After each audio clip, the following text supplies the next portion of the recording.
السلام عليكم، كيف نتوما؟ لاباس عليكم؟ كلشي بخير على خير. هذا واحد الميساج لهذوك الناس اللي طالقين واحد الاشاعه ولا دعايه ولا ما عرفتش شنو بغاو يوصلوا، ولا بغاو يوصلوا على الشمال ولا بالضبط المضيق ولا مارتين كاع ولا تطوان، بان هذا العام زعما كاين واحد الركود وما كاينش واحد الاقبال.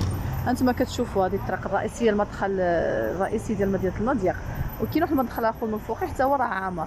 دابا انا كنصور لكم هذا، شوفوا هذا دابا 3 د النهار، شوفوا راه من الصباح الطريق هكا، واش هادو كلهم يعني زعما هذا هو الركود.